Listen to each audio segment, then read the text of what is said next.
The restaurant was filled with warm laughter, glasses clinking, and the faint melody of a string quartet playing in the background. A grand chandelier shimmered above the long banquet table, where company partners and old friends gathered to celebrate years of success. Ethan sat quietly beside Mia, listening to Simon crack another joke at the far end of the table. He had always been the type to listen more than speak, content to watch and let the world swirl around him.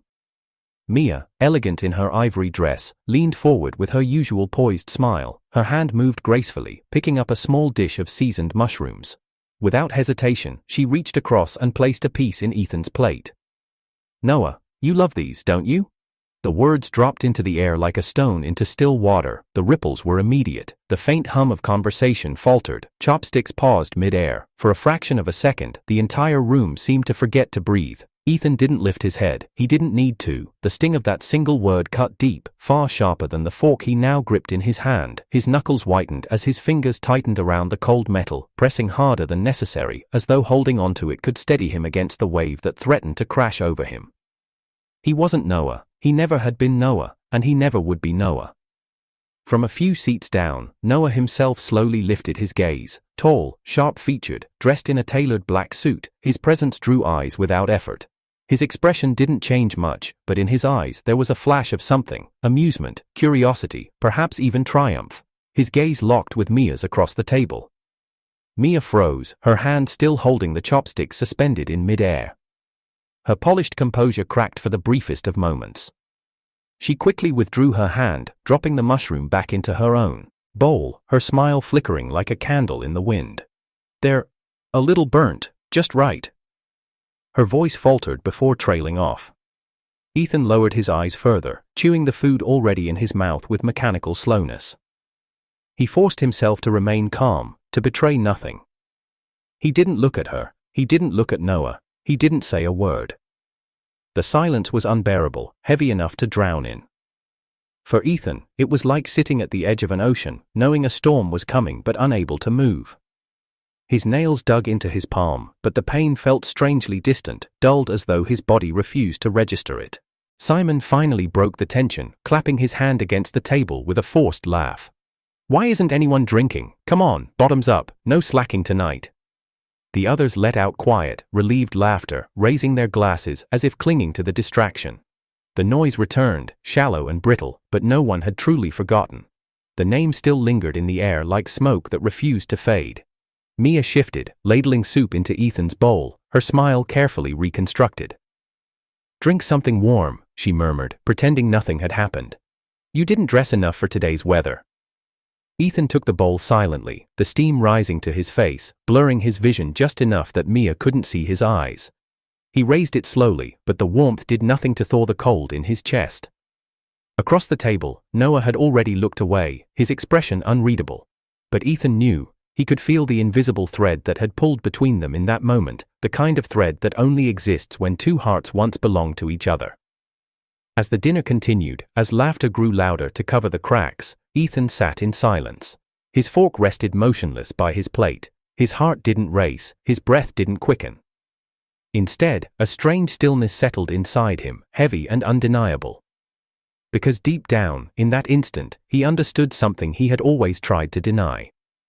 No matter how many years had passed, no matter what she said, Mia's heart had never truly let go of Noah. The anniversary dinner would be remembered by many for the food, the speeches, the laughter. But for Ethan, it would be remembered for a single mistake. A name whispered in the wrong moment. A slip that revealed the truth. And that truth cut deeper than any knife.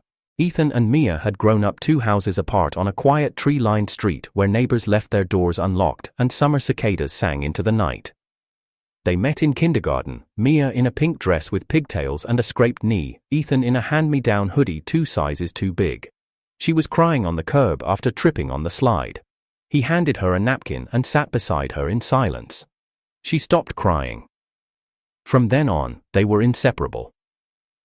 At school, Mia would always save a seat for Ethan during lunch. During festivals, they ran the booths together. He was always the quiet cashier while she charmed every passerby with her bright smile and fearless energy. When she twisted her ankle during the field relay in 5th grade, Ethan piggybacked her all the way to the nurse's office, grumbling, "You're too heavy," while she laughed and called him rude. Their families became close too.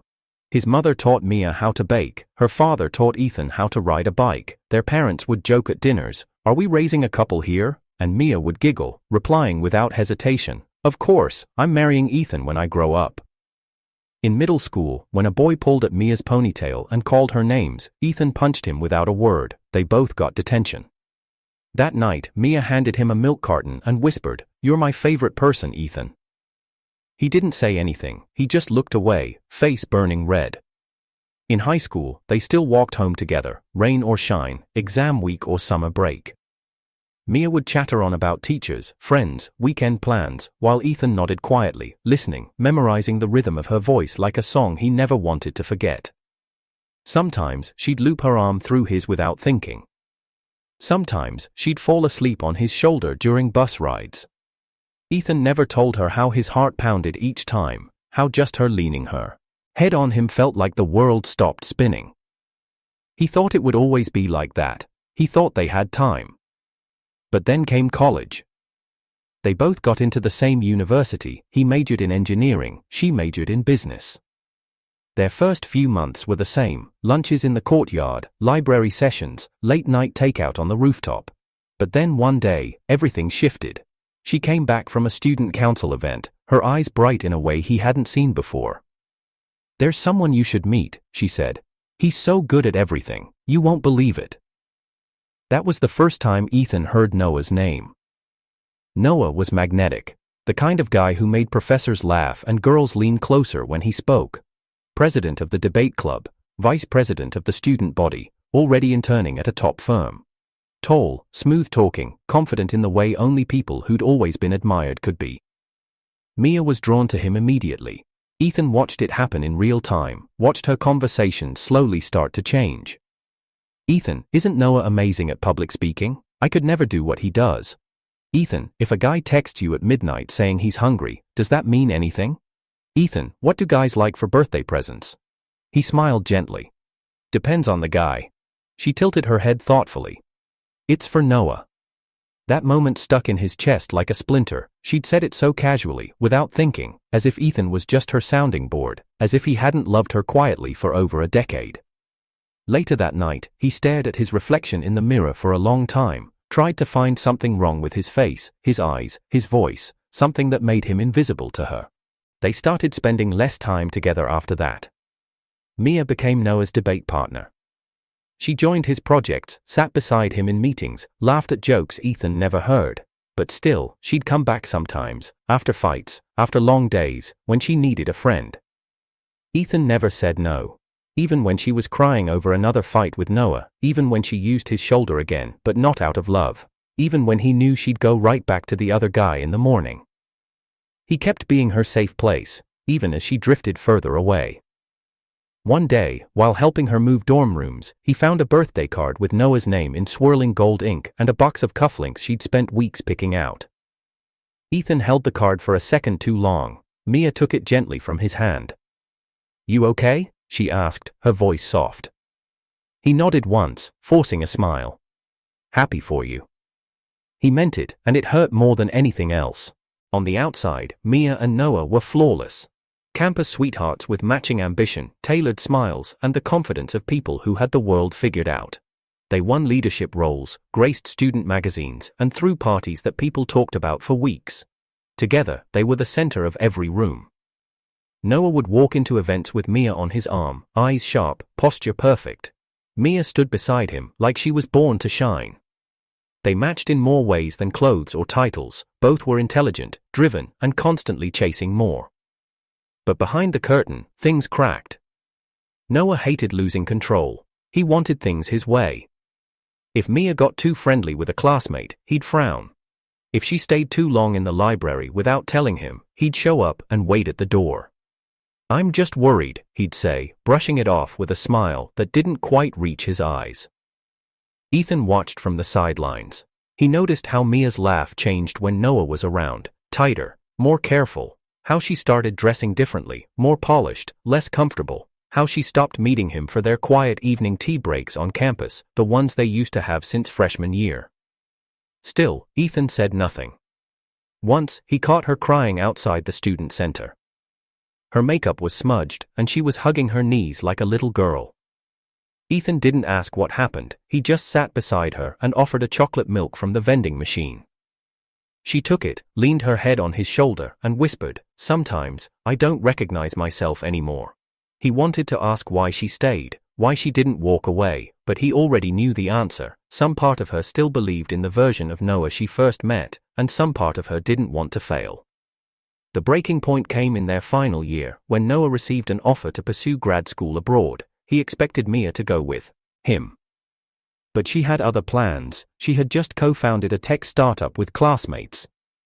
The timing was perfect, the market in China was booming, and she wasn't ready to leave it all behind. Noah didn't take it well. "You're going to choose a gamble over us?" he snapped during one of their last fights. "It's not just a gamble, it's my dream," Mia shot back. "You're too proud for your own good, Mia. Can't you let me lead for once? I won't follow someone who keeps trying to clip my wings." The words were final, thrown like daggers. When Noah gave her an ultimatum, "Come with me or we're done," Mia stood frozen. But her silence was answer enough. That same night, Noah packed his bags. The next morning, he boarded his flight. No goodbye, no second chance. After he left, Mia unraveled. She stopped going to meetings, skipped meals, spent entire nights on the rooftop with a bottle of wine and nothing but the cold sky above her. It was Ethan who found her there one night, shivering and silent, staring up like she was searching for answers.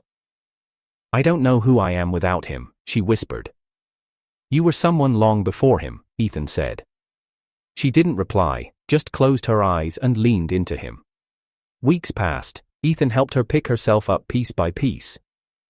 He sat beside her during investor meetings when she couldn't speak. He ran late-night coding sessions for the startup's back end. He helped her draft pitches, coached her through negotiations, made her laugh when she forgot how. Together, they built something from the ashes. It was slow, but it was real. On Mia's 25th birthday, Ethan organized a small dinner at her place, just close friends, soft music and candles that flickered gently against the walls.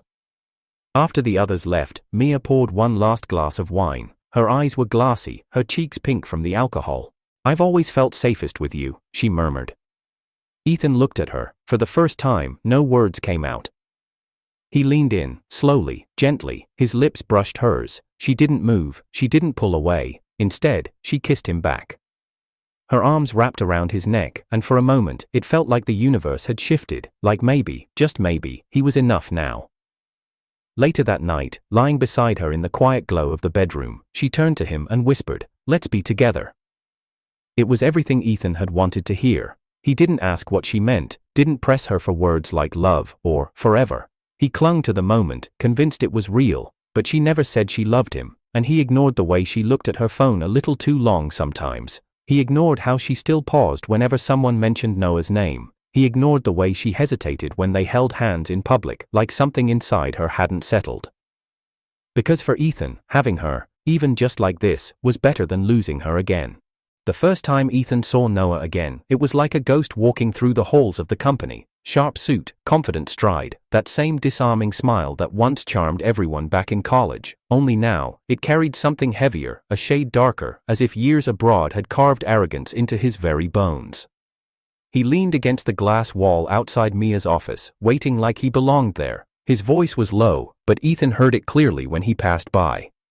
"Mia, you said my name by mistake," Noah whispered, his tone like a blade sheathed in velvet. "You still love me, don't you?" Mia's lips parted, her eyes flickering for just a second. Ethan caught that hesitation, the way her hand trembled faintly before she clenched her fist. "No," she said firmly. But her gaze slid away, and Ethan saw something she couldn't hide. It wasn't conviction, it was fear, confusion, longing, emotions tangled together in a way that only Noah could unravel. Ethan stood frozen in the hallway, his chest tightening. The words were simple, but the silence between them screamed louder than anything. He turned and walked away, his footsteps echoing in the marble corridor, each one heavier than the last. That night, when Mia slipped into bed beside him, she was quieter than usual. She didn't curl into his arms. Instead, she turned her back, scrolling through her phone until long after the lights were out. The glow of the screen illuminated her face, shadows painting her features in sharp lines. Ethan lay there, staring at the ceiling, the distance between them vast, though they were only inches apart. It was then he realized, we share a bed, but it feels like an ocean lies between us. The days blurred together. Ethan buried himself in work, but no matter how many numbers he crunched, deals he closed, or projects he pushed forward, his mind always returned to the same image, Mia whispering Noah's name. One evening, when she fell asleep early on the couch, Ethan reached for her phone to check the time. He accidentally picked up the wrong one. Her lock screen was still the same, her birthday, a familiar detail, one that should have felt intimate, comforting. Instead, dread coiled in his stomach. He unlocked it without thinking, and there they were, photos. Not just one, dozens, saved not in her main gallery, but tucked into cloud storage. Ethan scrolled numbly. There was Mia on the beach, her hair blown by the wind, Noah's arm wrapped tightly around her waist. Mia holding a water gun, laughing under the sun, Noah's grin wide and careless. Their smiles were bright, unrestrained, as though the world belonged to them and no one else. Ethan's chest hollowed out. He had always thought she'd deleted them years ago. That she had moved on, chosen him. But she hadn't erased them, she'd hidden them, kept them safe like cherished treasures too painful to discard. And in the folder's title, as if to twist the knife deeper, was a single word. Noah. His hands trembled as he set the phone back down. He looked over at her sleeping figure, her breathing soft and even.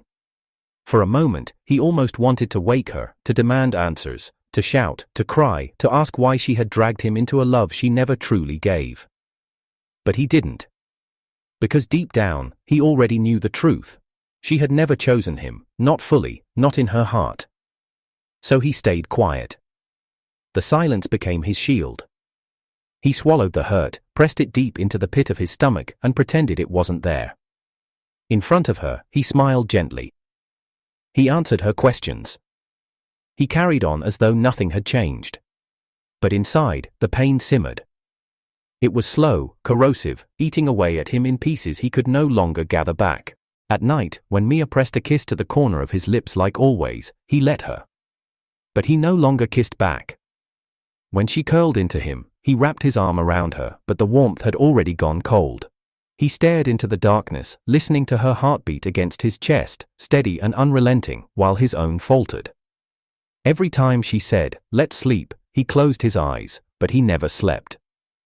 Days turned into weeks, and the quiet grew unbearable. Ethan began packing, one item at a time, a tie folded into the bottom drawer, a book slipped from the shelf into his bag, a few documents carried to the office and never brought back. He was careful, deliberate, so meticulous that Mia didn't notice, because this wasn't leaving in a rush, this wasn't running away, this was preparation. He had once thought love meant holding on no matter how hard it hurt. Now he understood it could also mean letting go when the weight became too heavy. Each shirt folded, each trinket pocketed, each small belonging removed was a silent goodbye. A goodbye Mia wouldn't hear until the day it was final. Until then, Ethan played his role, loyal, steady, the safe place she could always come back to. But in the quiet of night, when her back was turned and her phone screen lit her face, Ethan stared into the darkness and whispered words she would never hear. "I loved you more than you'll ever know, and you never loved me at all." The dinner was meant to be simple, a quiet evening with a few business partners, laughter shared over good wine, numbers discussed without pressure, and the kind of warmth that reassured Ethan they were building something solid. He had arranged everything carefully, Mia's favorite restaurant, their closest partners, a chance to strengthen ties. The night began smoothly, glasses clinked, deals were toasted, and the air carried the pleasant hum of satisfaction. Ethan, sitting at the head of the table, watched as the others praised Mia for her leadership. For once, he thought, maybe things would hold steady. Then the door burst open. Noah stormed in, the kind of presence that stole every breath in the room. He didn't hesitate to announce himself, he never did. His voice was sharp, cutting through the chatter like glass shattering against the floor. "You called him by my name, Mia." His eyes blazed, chest heaving. "Tell the truth. Tell everyone here, do you still love me?" The room froze, chopsticks hovered mid-air. The partners exchanged glances, shock and discomfort rippling like a silent wave. Ethan's stomach sank, but he kept his posture straight, his face expressionless. Mia's lips parted, but no sound came out. Her eyes darted toward Ethan, then back to Noah, her composure unraveling under the weight of two gazes. She froze, trembling faintly, and in that single moment of silence, Ethan understood. She wasn't going to defend him. Noah smirked, stepping forward, his voice louder now. See? She can't even deny it. She's with you, Ethan, but her heart is still mine. Ethan clenched his fists beneath the table, nails biting into his palm. Every word struck harder than the last, but he didn't flinch. He wouldn't give Noah the satisfaction. The partners looked at Mia expectantly, waiting for her to speak, to prove Noah wrong. But Mia's silence stretched too long, and when she finally spoke, it wasn't the defense Ethan needed. Her voice was soft, trembling, yet painfully clear. Ethan, I really tried. The world tilted. Ethan felt the ground beneath him shift, everything he had built, every quiet sacrifice, every moment of faith, crumbling in a heartbeat. Those 3 words gutted him more than any shouting, more than any betrayal. I really tried, as if loving him had been a task, as if choosing him had been a burden she shouldered, not a desire of her own. Ethan's chest burned, but his face remained still, his pride demanded silence, even as his heart shattered. Around them, the partners' expressions shifted from shock to disgust. One by one, they set their chopsticks down. Simon, the boldest of them, pushed back his chair with a sharp scrape against the floor. Ethan, I'll stand with you, he said, glaring at Noah. If this is the circus they're turning this into, I'm done. Another followed, then another. Soon, nearly all of them stood, murmuring their support for Ethan, their refusal to stay tethered to a sinking ship of pride and ghosts. Mia reached out, panic flashing across her face. Wait, please, let's talk about this, don't. But they were already walking out, their loyalty evident. Not to her, not to Noah, to Ethan, who had always carried the weight in silence. Ethan rose slowly, the scrape of his chair deliberate, steady. He looked at Mia one last time.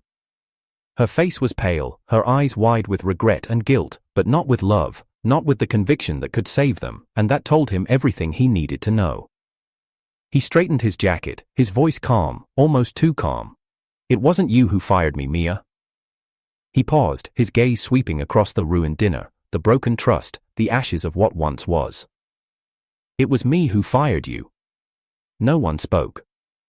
The room was suffocatingly quiet as Ethan walked past Noah Witt, Hout sparing him a glance, past Mia without letting his eyes linger.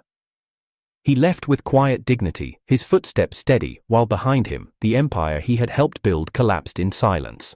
Ethan didn't say much after walking out that night. He didn't go to war, he didn't make declarations, he just built, quietly, precisely, one brick at a time. Within a week, he had a workspace. Within 2, the first old partner called, then another. By the end of the month, 5 members of the original team were working under his new company name, Ilaris. It wasn't flashy, but it was solid, strategic, clean.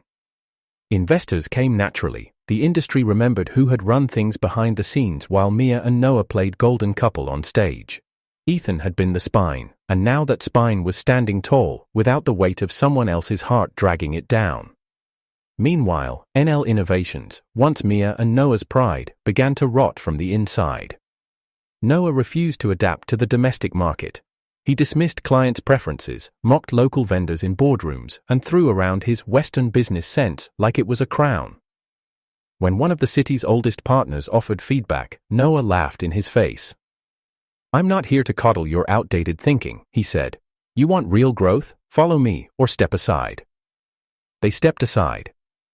The exodus began slowly but built momentum like a landslide. Designers quit, operations stalled, clients pulled out, contracts dissolved, and in a matter of weeks, the cracks were visible even from outside. The glow around the company dimmed. Mia tried to hold it together, but she was running on frayed nerves. Investors began demanding answers. When one meeting turned tense, Noah slammed a glass onto the table, shouting at a senior director.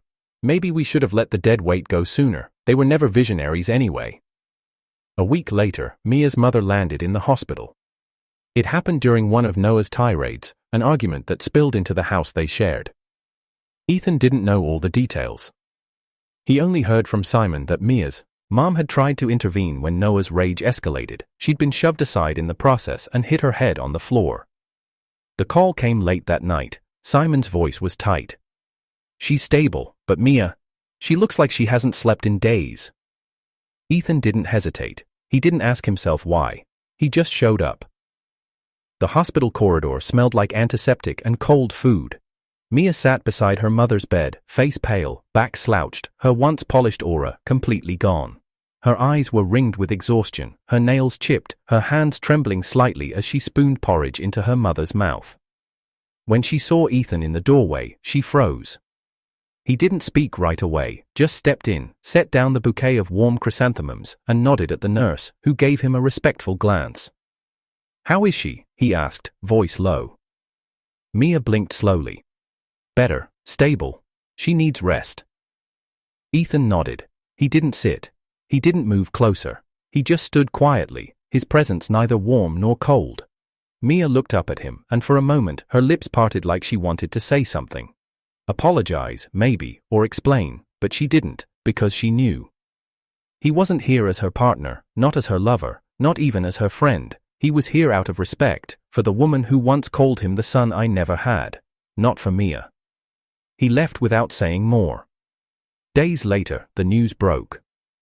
Noah had taken Mia on a drive after another explosive argument. Witnesses said his shouting could be heard from inside the car as it sped down the mountain road. What happened next was unclear. Whether it was an accident or Noah lost control, no one knew. But when the car crashed through the guardrail and rolled into the ravine, it was Ethan's phone that buzzed first. He read the message in silence. "Mia survived. Noah's okay. She lost her leg." He didn't reply, just stood in the rain outside his office, staring at the city lights through the downpour, the world muffled by the roar of everything left unsaid. A few days later, he walked into the hospital room. Mia lay there, ghostly pale, her body thin and fragile beneath the layers of sterile sheets. One leg was gone beneath the blanket. Tubes ran along her arm, monitors beeped steadily, and for once, there was no makeup, no mask, just her, raw, hollowed out. She stared at the window, where sunlight pooled on the sill, as if trying to gather whatever warmth it had left to offer. When she turned her head and saw him, her eyes widened slightly. Her lips moved, but no sound came out. For a moment, she looked like she wanted to cry, or scream, or beg. But she didn't do any of that. Because just like Ethan once had, she already knew the answer. There was nothing to ask. Ethan didn't move closer, didn't sit. He looked at her, really looked, and realized the woman he once loved didn't exist anymore. The girl with spark in her laugh, who leaned on his back during summer sunsets, who teased him about marrying her someday, that version of Mia was gone. What was left was a woman shattered by her own choices. A heart split by hesitation, a body broken by someone she had once believed in more than him. He gave her a long, unreadable look, then turned to leave. She didn't call after him. She didn't need to. 1 year later, the city skyline shimmered against the velvet night. Towering glass buildings reflected the celebration within, an annual gala bathed in warm light, filled with champagne laughter, the crisp click of polished shoes against marble, and music that wrapped around the evening like silk. At the center of it all stood Ethan. Alaris had surpassed expectations. It had become more than a company, it had become a movement. A quiet rebellion built not on drama or revenge, but on consistency, strategy, and respect. Investors trusted him, clients stayed, employees called him the kind of leader who spoke with action, not ego. Glasses clinked around him, and Simon nudged his shoulder. Still not used to being the star of the room? Ethan gave a rare, soft smile. I'm used to building the room, not standing in it. A cheer went up across the hall as the team toasted to another milestone. At the center of the stage, Ethan took the mic for a short speech. No theatrics, just sincerity. Thank you for your belief, especially those who left safety to build something uncertain with me. This isn't my victory, it's ours. Let's keep going, let's stay honest, stay sharp, and grow without forgetting where we started. Applause thundered. He raised his glass once more, eyes scanning the room with quiet pride, but he didn't see her, he didn't need to. Because Mia wasn't in the room, she was on the outside, watching from a distance, just like he used to. Her fingers hovered over her phone, eyes fixed on Ethan's latest post on Weibo, a group photo of the team, their smiles real, their joy unforced. The caption was simple, Year 1, thank you for choosing this path with me. She had refreshed the post 5 times already, each time hoping, uselessly, that maybe there was some message hidden between the words. Some crack in his resolve, some part of him that still remembered what they once had. But there was nothing. Mia had tried to hold on after the accident, after the company imploded, after Noah disappeared into whatever pit of rage and regret he came from. But her name no longer opened doors, investors pulled out, clients walked. She couldn't save Nolan, a name she had once fused from Noah and her own, a symbol of her old life, her old pride. Now, that company belonged to Ethan. He had acquired it quietly, no headlines, no gloating, just signed papers, transferred shares, and closed books, a clean, final signature at the bottom of their story. Mia hadn't spoken to him since the hospital, not until tonight. The screen blinked. Outgoing call, Ethan. It rang once, twice, 3 times. No answer. She stared at the blinking line for a long time, phone pressed to her ear like it could somehow bridge the chasm between them. Then came the beep, the one that always hurt more than silence. She didn't leave a voicemail. The call log stared back at her, empty.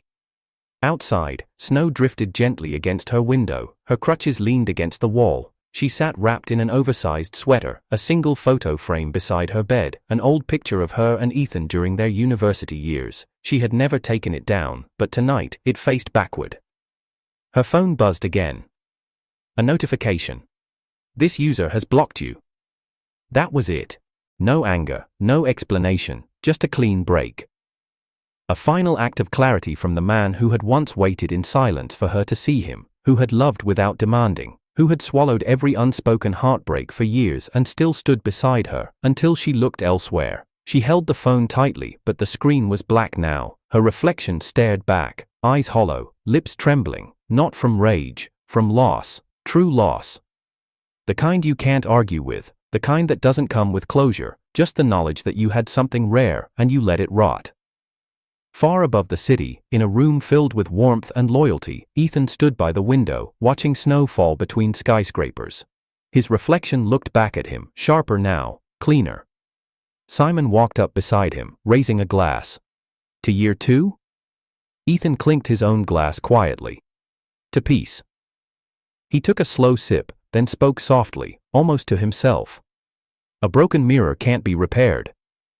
He let the words linger in the air for a beat longer. And some names, once spoken in the wrong mouth, become scars. He didn't look back. He didn't need to.